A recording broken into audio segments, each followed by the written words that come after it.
Isn't today the anniversary of you and Dad's marriage? I've got a present for you. As she said this, the daughter presented a document. It was a divorce paper, with the husband's section already filled out. Sarah really is such a considerate and kind child, right? To think she prepared such a wonderful gift for our anniversary. You could have made an effort to look more put together, even at your age. There are plenty of women in their 50s who look young and beautiful. I don't need an old lady like you anymore. Dad says so, and I've never once thought of you as my mother in my whole 25 years. If you don't want to get sued for verbal abuse, you better pack up and leave fast. Both wearing hideous grins, they hurled abuse at me. Are you really sure about this? Things could get pretty rough, you know. I said this with emphasis, looking them straight in the eye, silently conveying the gravity of their choice. I am Jennifer, 55 years old, working for a major brokerage firm. I lived in a single-family home in New York, with my husband, for years my junior, and our 25-year-old daughter. I met my husband, Mike, when I was 23. After graduating from high school, Mike, who was a part-timer, worked at a convenience store near where I worked. I shopped there every day, so we naturally became acquainted. One day, I made a mistake at work and felt terribly down.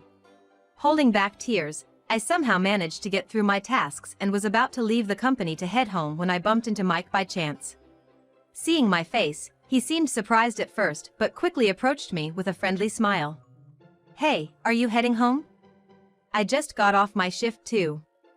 How about grabbing a bite to eat? I know someone who works at a diner nearby. Taken aback by his sudden invitation, I froze. Then Mike, looking somewhat lonely, said, "Oh, did I bother you?" "I'm sorry." "No, it's not that." I was just surprised, not bothered at all. Relieved by my response, Mike smiled and took my hand, leading me toward the diner. I went along with him for a meal, somewhat passively, but that day marked the beginning of a close relationship, and after several dates, he asked me out. When my parents passed away unexpectedly, Mike supported me devotedly. Our relationship continued smoothly, and at 25, I married Mike. He had mentioned being estranged from his parents, so we had a quiet wedding at a chapel abroad. Though he was non-regular staff, Mike worked diligently and took over the household chores to help me, who was busy with work. When I was 30, I got pregnant with our daughter, Sarah, and Mike became a full-time homemaker, which allowed me to return to work soon after giving birth. We supported and cooperated with each other, living happily. I never doubted that these peaceful days would continue forever. When Sarah started kindergarten, I decided to entrust Mike with some financial responsibilities, giving him a family credit card for necessary expenses. I kept a close eye on the card statements, and Mike never made frivolous purchases, managing our home life well. I fondly recall seeing entries for indoor play areas for kids and children's clothing brands when Sarah was a baby. However, as she began elementary school, the situation started to look ominous. Around that time, my workload increased, and I began neglecting to check the card statements. This turned out to be a mistake. One day, casually checking the bank account, I couldn't believe the amounts being withdrawn. The recorded figures were more than triple what I had anticipated, and looking back over 6 months, the expenses had gradually increased since Sarah's school entry. Luxury clothing and watches, star-rated restaurant lunches, and high-end hotel stays had all accumulated, resulting in a hefty sum. I believe being a full-time homemaker is a respectable job, and I understand that Mike might want to indulge occasionally. I hated the idea of arguing over money. Yet, when the amounts became this significant, I could no longer stay silent. That night, I brought up the topic of the household expenses with Mike. To my surprise, his calm demeanor instantly turned hostile, and he began to shout. "So, a full-time homemaker like me isn't allowed a little luxury now and then? You can focus on your job because I take care of everything at home. I've always appreciated what you do, Mike. That's why I don't mind occasional treats. But there has to be a limit. Do you have any idea how much you spent last month?" When I asked him, my husband raised his voice in a fit of anger. "Cut it out. Always dumping the house chores on me, and then you have the nerve to nag about everything." This was the first time my husband had ever talked back to me like this. I got caught up in the heat of the moment and confronted him. "Think about it. The amount of money spent doesn't make sense. There's no need to buy high-end clothes every month. And the cost for lunch is too much for one person. Who are you treating? I have my own social obligations, okay? Who I have lunch with and where is none of your business, right? You're one to talk, going out drinking under the pretense of socializing. The reason I come home late from drinking is because of work-related socializing. It's not something I do because I want to. If I could, I would rather come home early to spend time with my family. Hearing my husband speak like that deeply saddened me. Social drinking after work is stressful and exhausting. I'd rather spend time with my family and, if I'm going to drink, I'd prefer to do it with you, Mike. I conveyed my feelings, but my husband just glared at me with a sullen look. After that, I didn't want to argue with him anymore, so I stopped nagging him about money. Still, I made sure to check the credit card statements regularly. His spending was getting worse. Not just fancy restaurant lunches, but it looked like he was also buying expensive jewelry for someone. I wanted to confront him immediately, but recalling our last exchange, I couldn't bring myself to do it. Then one day when I got home, our third grader, Sarah, came running up to me. "Mom, my indoor shoes are too small, I need new ones. I've been asking Dad since last month, but he says you won't let me." She held out her worn shoes to me, the heels crushed down. I had asked my husband to replace school supplies and outgrown clothes before. However, it seems he neglected to do so and blamed it on me. I asked him again to please take care of our daughter's needs. From that day on, I noticed a change in the way Sarah looked at me. Apparently, my husband had made it seem as though nothing could be bought without my permission, casting me in the light of a controlling wife. By the time I realized it, it was too late. As Sarah grew up, she began to crave designer wallets and the latest smartphones. She would beg her father, and when he hesitated, she would come to me.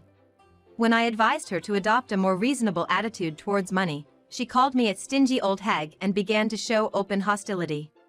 My husband sided with Sarah, mocking me in their alliance. Whenever I spoke to him about the credit card bills, Sarah would come in and say, "Stop being mean to Dad. If you made more money, we wouldn't have this problem. Why did Dad ever marry a stingy old hag like you? You should be more grateful for what Dad does for us. Without him, you'd probably be alone, living a sad, lonely life." By the time Sarah reached high school, she had become as willful and reckless with money as her father. Feeling like I also had to do something, I kept earnestly talking to my daughter, but no matter how hard I tried, it was undone by my husband who, being a stay-at-home dad, spent more time with her than I did. Yet, we somehow managed to get by because he did his part with the household chores properly. However, once my daughter started working part-time after graduating high school, my husband blatantly began to slack off on the housework. He seemed to be out often, and the house was empty when I returned from work. No cleaning or laundry had been done, and there was no meal prepared. Confronting my husband would surely just lead to a fight. My daughter was on his side, and there was no longer a place for me in this house. Then, one day, something definitive happened.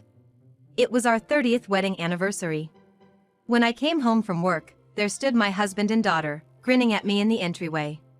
"What's going on?" As I spoke up, Sarah looked at me with a spiteful smile and said, "Isn't it your wedding anniversary today?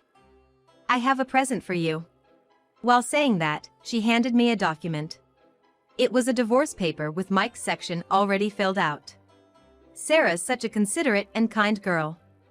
To prepare such a wonderful gift for our anniversary.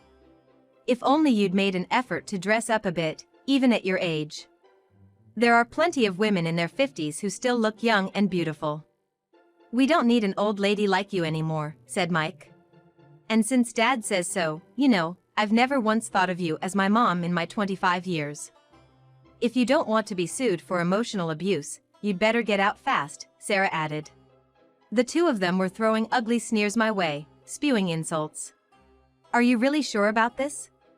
You're gonna regret it," I said, staring them down.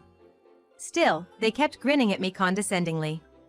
With a sigh, I took the divorce papers and said, "All right. Let's get divorced." Mike's face relaxed with genuine happiness. "Well then, since you're the breadwinner, we'll be taking the house." Sarah wants to live here with me, right? That's fine, isn't it? Sure, I don't mind. Take the furniture and appliances too, do whatever you want with them, I replied calmly. Then Mike started talking about dividing assets. And about the division of property, you should give me half of your savings too. After all, you were able to focus on your work because of me, he said with pride. I responded in a tone of disbelief. Oh, you think I don't know anything?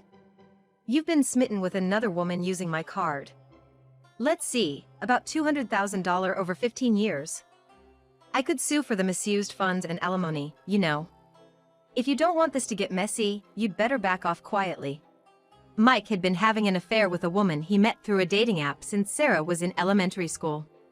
It seems Sarah knew and approved of it, as the documents from the detective agency included photos of Mike, his mistress, and Sarah all enjoying a vacation together. Seeing the color drain from Mike's face was something else. And Sarah's eyes were darting all over. They never dreamed I knew about the affair. Sarah, I'm disowning you as my child. Since you don't need a miserly old lady like me, it's fine, right? Ignoring their stunned faces, I packed my bags, took the divorce papers, and left the house. I spent the night at a hotel and submitted the divorce papers to the office the next day. Our divorce was finalized. Then, I rented a reasonably priced apartment near my work and began living alone. But a year later, Sarah started calling me non-stop. I had cut ties and was ignoring her, but eventually, exasperated by the persistent calls, I decided to answer. When I picked up the phone, Sarah was shrieking so loudly it was breaking up. What's this about demanding alimony now? You've ruined my life. When I divorced Mike, I deliberately didn't ask for alimony for a reason. Just before the divorce, I met with his mistress. When I told her I was Mike's wife, she turned pale and started apologizing. I'm sorry. I had no idea he was married. Lying won't help you now. It seems you've been quite involved with my daughter as well. As I casually pressed the play button on the tape recorder, a conversation of them cheerfully gossiping about me started to play. I'm so sorry. I truly am. No need for apologies. With all this evidence, I'll be demanding a suitable amount for damages. I spoke with firm resolve, and she hung her head, her face ashen. I knew she was struggling with money. And that she had been seeing Mike, who was generous with his spending, because of that. Then, to her, who looked utterly drained, I suggested in a kind tone. You truly loved my husband, didn't you? And yet, asking for a substantial amount in damages doesn't sit right with me. Her expression brightened up instantly. Yes, that's right. I really love Mike. That's what I thought. Then, in light of your feelings, I won't press for the damages. Please, take responsibility and care for my husband to the end. If you ever abandon him, I'll come after you for the damages, all right? I told her if she didn't want to pay a hefty sum, she'd have to stick with Mike till the end. At that moment, she probably didn't take it too seriously. But not long after, our divorce was finalized. For her, Mike was just a convenient source of luxury, courtesy of my money. When the divorce was settled, Mike joyfully told her. She panicked and pleaded for a reduction in the damages, but I refused. You said you truly loved him, didn't you? If that was a lie, you must face the consequences. I won't be satisfied otherwise. When I conveyed this, she had no choice but to marry Mike. Sarah welcomed her as well, and maybe things were fine at the start. But it seems she couldn't stand it for long. Mike's lavish lifestyle was possible because of my earnings. After I was gone, they couldn't reduce their standard of living, splurging money like it was water. She worked tirelessly day and night trying to support their lifestyle, but Sarah seemed to scorn her, comparing her to me and hurling awful insults. Moreover, that house still had about 5 years left on the mortgage. That payment weighed heavily on them, and eventually, she couldn't take it anymore and left a completed divorce form before disappearing. Learning she had run away, I sent a certified letter to my ex-husband. Burdened not only with everyday expenses and the mortgage, but also the damages, Mike was at his wits' end. Hearing Sarah lash out in semi-hysteria, I couldn't help but snicker. It's because of what your dad did that we're in this situation with the damages. You're struggling now because you've lived beyond your means. If you're going to blame someone, don't blame me, blame your father for not teaching you how to manage money properly. I told her calmly and then ignored the still ranting Sarah, hanging up the phone. And that very day, I went to the store and changed my smartphone along with the number. After that, I left everything to my lawyer, who successfully secured the damages for me. According to the lawyer, Mike was initially very resistant. She and I met after I divorced that woman. It's outrageous to call it an affair. Plus, I've been the victim of her emotional abuse for years. She's a horrible woman. He complained to the lawyer. But, I had been recording all the verbal abuse and had submitted evidence collected from the private detective, as well as the credit card statements, which made it clear who was at fault. When the lawyer informed them that we had ample evidence, they seemed to realize that dragging out the discussion would be disadvantageous and agreed to make payments, albeit reluctantly. Moreover, that house went into foreclosure because the mortgage payments couldn't be met. Sarah grew tired of her father and seems to have found a live-in job and moved out. After hearing my final words, perhaps she took a hard look at herself because she left a letter addressed to me with the lawyer. In it, she wrote that she was hired as a live-in maid at a certain inn and included words of apology to me. Even so, I haven't just let bygones be bygones, but in my heart, I sent my daughter some silent support. Mike ended up filing for bankruptcy. Abandoned by his family and with nowhere to live, for a while, he was seen wrapped in cardboard, sleeping in parks and on riverbanks. Even in such straits, it seems he couldn't correct his reckless spending habits. He apparently got involved with loan sharks and is now missing. It's no longer any of my business. On my end, I've been living a peaceful life while continuing with my job. Recently, I welcomed a new kitten into the family. It's a little charmer with folded ears. Always comes snuggling up to me with a sweet look on its face. Today, when I sat on the couch, it climbed onto my lap and purred away. It was so endearing that it brought a smile to my face. I think to myself that I have to stay healthy for at least another 30 years for this little one. That's how I spend my peaceful days.